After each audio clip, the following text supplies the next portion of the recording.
Okay, first part of August here. I think it's the 3rd.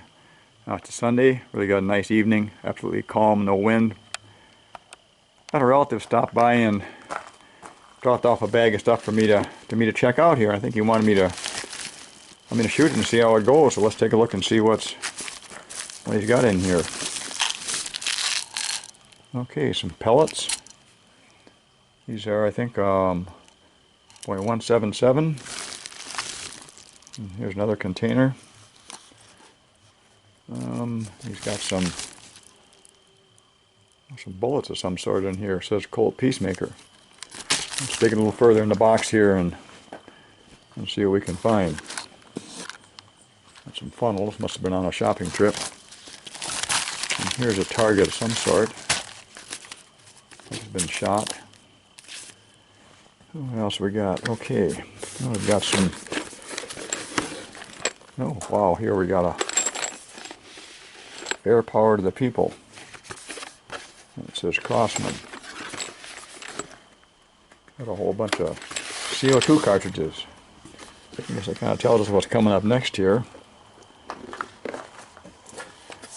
Hey, the John Wayne Duke single action historical pellet revolver. 177, velocity 380, CO2 single action with a working ejecting rod.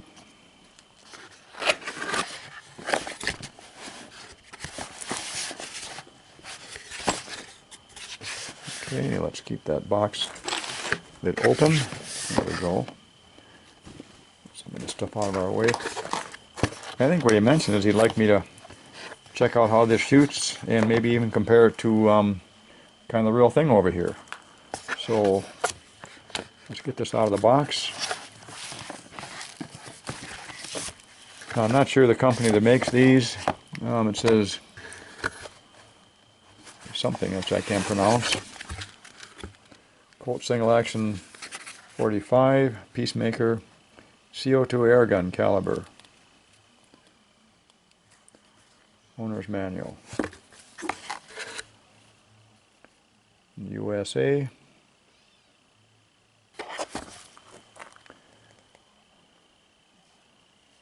I'm kind of looking it over here. It's got some kind of a safety thing on the bottom.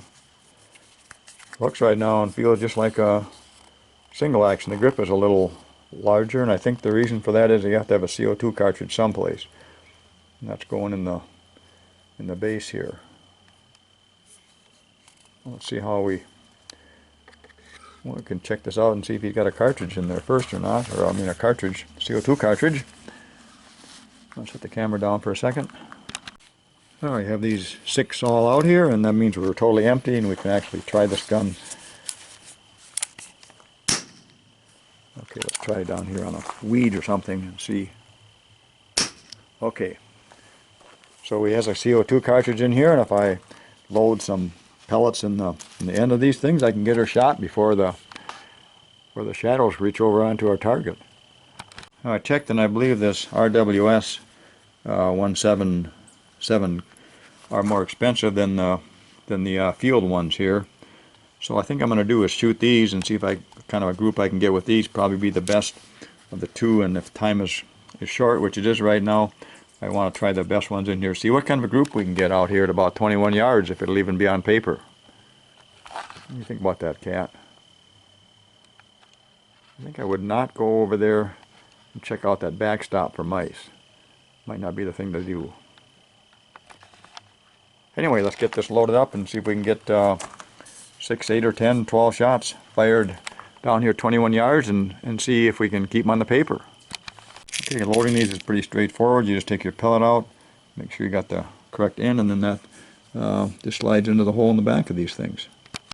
Now see if we can do this, and all we do then is push this down in, and there we're set up. Do that 4 more times. Okay, got our gun loaded up. Close our port here and set a target up. Alright, we got our target set up. 21 yards. I got a good sized sheet of paper down there. And I'll be aiming right at 6 o'clock at the bottom of the black for these shots. So They probably won't show up on camera here where they're at, but we'll take the camera down afterwards and they should be on the paper. Alright, let's get these shot. I've got a pretty good sighting arrangement here. I like this.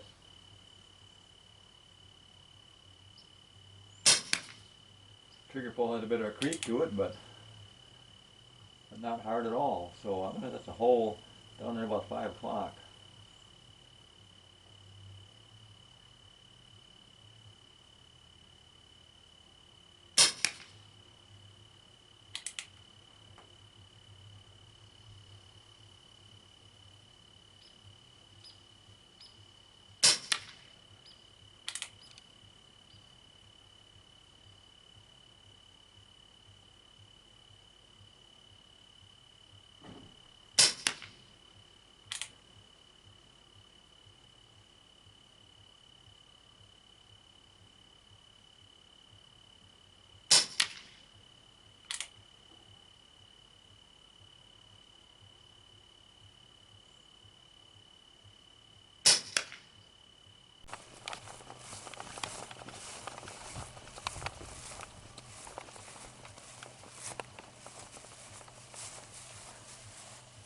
Okay, one here, 2, 3, 4, 5, 6. Must have been a bounce back off from the backstop coming through here. Well, that's pretty decent. Not sure where my first shot was. Well, let's put 5 or 6 more down this thing and see where that is. That's pretty scary because I think it's going to outshoot my single action army.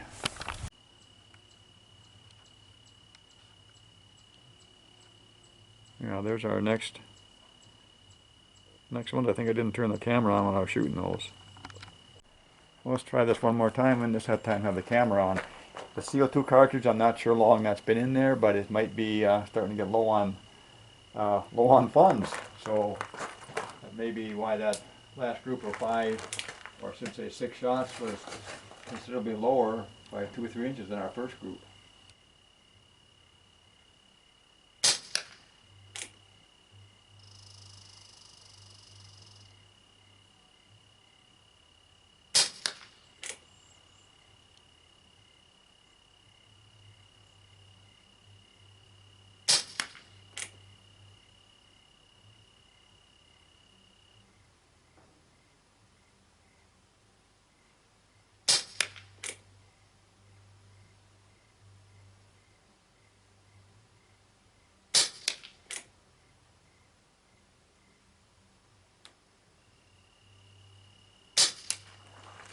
Okay. Alright, what I'd like to do next is shoot half a dozen rounds with this actual Colt 357 here. I'm missing a 7.5 inch barrel, and we'll kind of see what that does with 6 rounds.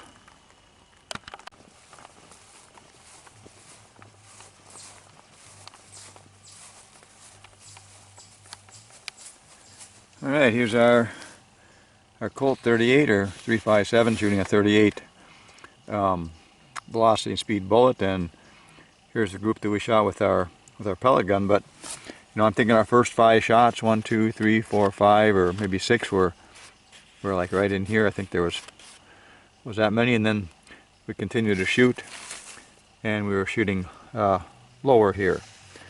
And I'm suspicious that the CO2 cartridge isn't giving us, you know, the uniformity, but grouping size here left to right, except for the one out here, I'm only talking about 1.5 inches or so, and here I've got a spread on the Colt of at least that much, and calling this one up here a fair up and down, probably about a 3 inch group there, and this one here for the first 5 shots would have been even, I think 5 or 6 shots would have been less than that.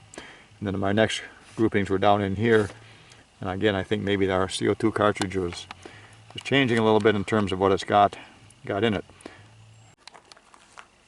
So here's a look at how the 2-gun shot. This is our actual Colt shooting 38 bullets. They're not a real high velocity load or anything, but it's shooting pretty well. Here's our point of aim, and I've got 6 shots here within probably about a 2.5, 3 inch group. So I'm pretty happy with that. And here's our John Wayne, called the Duke. I believe this has a rifled barrel. I'm not sure. I have to check in on that. I mean, it's got the look to it of a 45, but inside that we're going to see a rifled barrel. And this thing is shooting remarkably good, I think. I've got 18 shots here. My first 5 are up in here, so if we neglect those and say our cylinder that's inside this thing, you know, reduced its pressure a little bit or something, I got 12 shots right in this area here, and that's I think very good. Again, comparable to this. These are both fixed sight guns, so I've got my Colt here shooting pretty well, and I've been able to adjust the front sight of this thing by knocking off a little bit of it.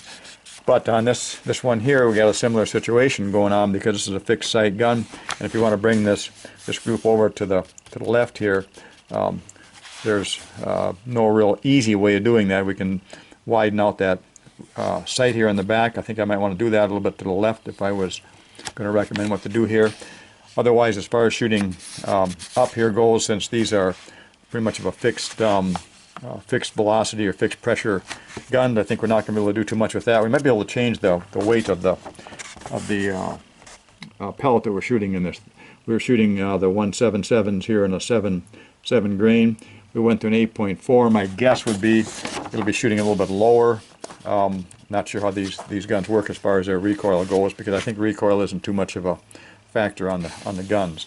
Actually, if we went to a little lighter pellet, we might even find it shooting up in here in this area someplace. So anyway, really impressed with how this pellet gun is shooting, and would say if you're in the market for one of these things and you want a gun that shoots pretty decent, wouldn't be afraid of looking at one of these.